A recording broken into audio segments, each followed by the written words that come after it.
Hey guys, how the hell are you? Time for an all-new unbiased gear review, and today we are taking a look at this.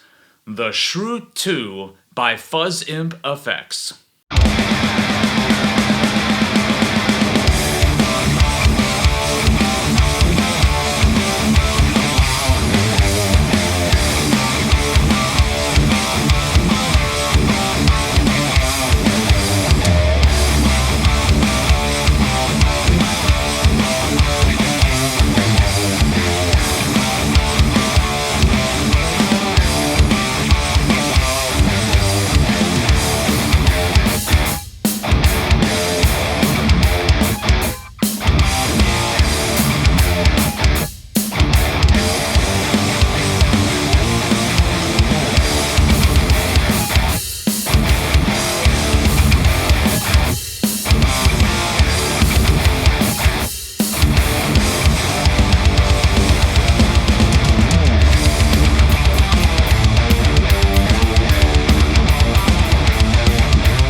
So first, some specs on this pedal. Definitely a few things to go over here. First of all, heavy duty powder coated enclosure with these cool custom graphics on the front.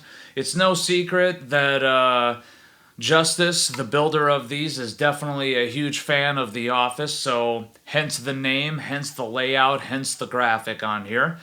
We have input, output, and a 9-volt adapter. Interestingly labeled knobs on here. So we have Bears, which is gain.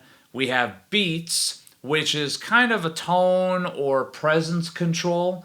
And then we also have BSG, which is volume. Down here we've got kick, which is definitely more of a low-end contour knob. And then we also have punch, which is the sort of mid-range character, but it's more like an upper mids, so definitely kind of hangs in the 1K range a little bit. Nice bright yellowish orangish LED right there, and nice heavy duty clickless switch there. So for those of you guys that are unaware, Justice from Fuzz Imp is a longtime supporter of the channel. And when he decided to start his own company, I knew at some point I would get one of these pedals on the channel. Very, very happy to get one on to try out for you guys. So, and also I do kind of always have a soft spot for those folks that take their love, take their hobby, and elevate it to the next level. Fuzz Imp is now his full-time endeavor. He is making these pedals full-time. He just has such a love of dirt boxes, and he's got a little bit of a range coming out now of a bunch of different items of varying degrees of dirt, fuzz, gain, etc. And this is the flagship model, the Shroot 2. This is kind of an amp-in-the-box style overdrive pedal. It definitely has a little bit of a fuzzier characteristic when you tweak the knobs, but make no mistake, this is definitely something that is more of kind of a nice, softer clipping sort of overdrive, at least to my ears. It's a little bit more of a softer clipping one. Definitely a lot more vintage style, a bit less grit on tap unless you push it. So yeah, with that, let's dispense with the talking and just get into the tone demo so you guys can hear how this thing sounds. As always, for the purpose of the tone demo, I will be utilizing my trusty Framus television model with Seymour Duncan Alnico 2 Pros for those warm lows and those crisp, clean highs. Okay, so firstly, there's the clean tone.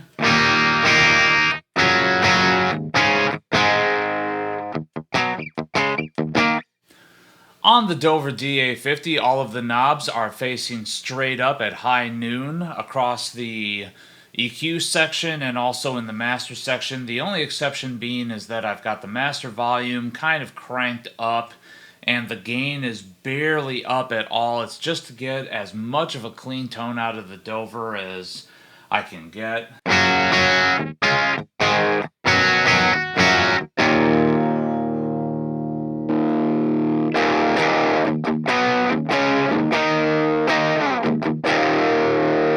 Just a reminder, Bears is gain, Beets is tone, BSG is volume, kick is a low contour, and punch is kind of a upper mid contour. It kind of affects around the 1K mark.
That kick knob is very, very subtle.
what the hell? Let's go ahead and switch it over to the high gain channel of the Dover and test it out as a boost.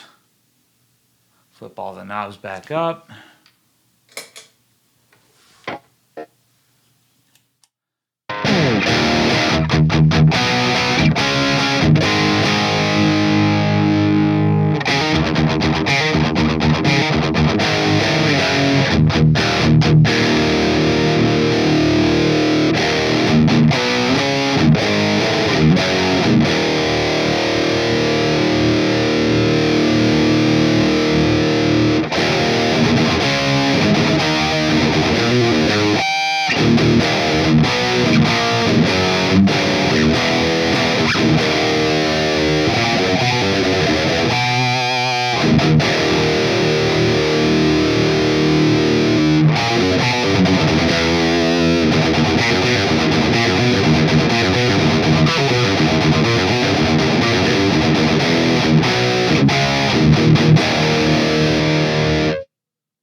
So overall, my final thought on this pedal is that it is quite interesting.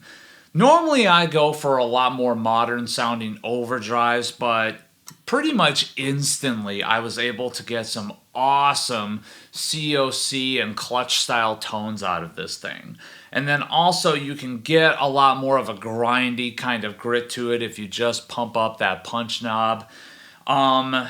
One thing I did not like so much, and just take this for what it is, Justice, I apologize, but I'm just trying to be real here. I wish personally that the kick knob was a little bit more tweakable.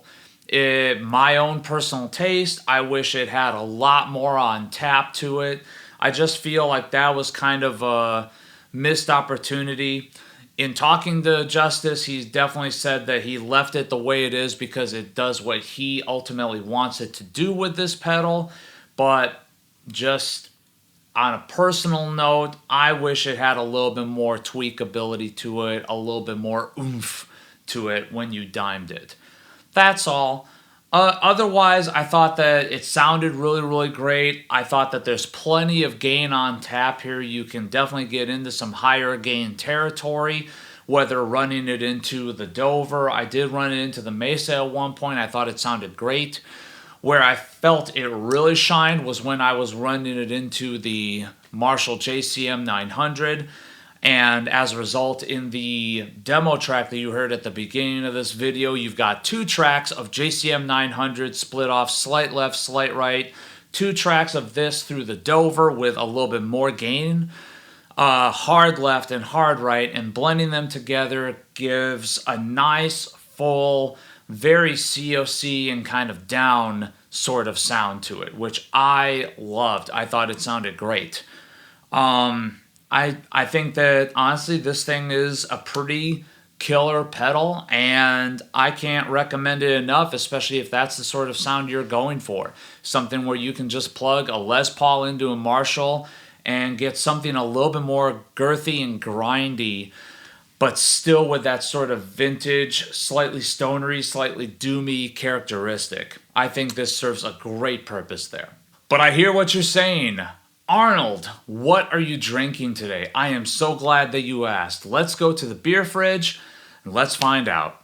Today, from Mikkeller, San Diego, we are going to be checking out the 2019 vintage of Tripperbacher. Aged in bourbon barrels, this is a lager that is brewed with raspberries.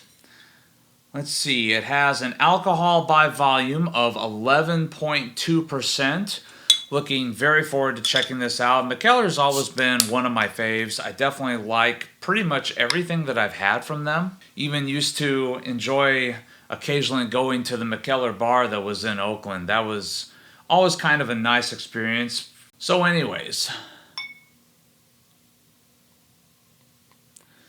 pouring it out, it comes out super duper dark, almost like a stout, even though this is meant to be sort of a dark lager, more of a bock, despite the ABV. But it is coming out much more like a stout, extremely, extremely dark. Plum notes on the aroma. Definitely getting that bourbon barrel in there, a little bit of hint of that.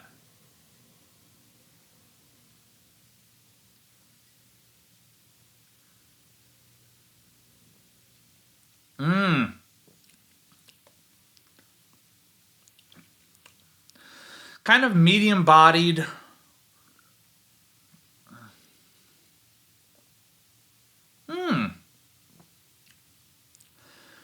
I'm really liking that because everything is super subtle.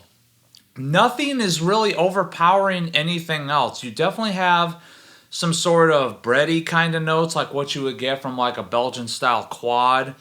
You are definitely getting a little bit of a booziness to it, but there again, not super overpowering like a lot of other barrel-aged beers tend to be.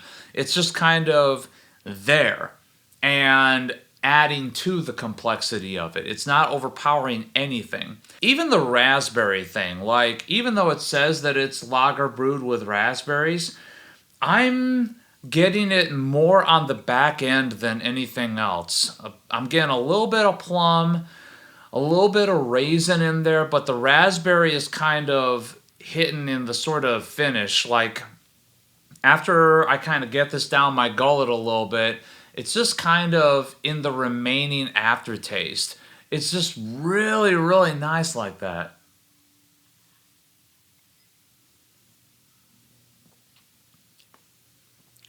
Damn. This is just kind of exceptional. I really, really enjoy this. Yeah, this is Tripperbacher from Mikkeller, San Diego, and damn, if this isn't quite surprising how good this is. Just so rich and complex without anything overpowering anything else. They kind of figured out the secret sauce, so to speak.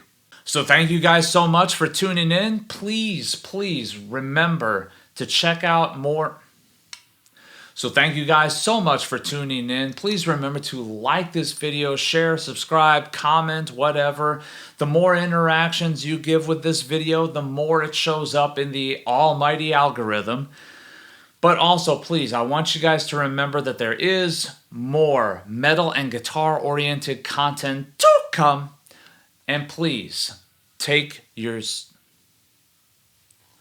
So thank you guys so much for tuning in. Please remember to like, share, comment, whatever with this video. All the interactions that you can give, very much appreciated. And of course, if you haven't already, definitely subscribe to this channel. Lots more metal and guitar-oriented content to come.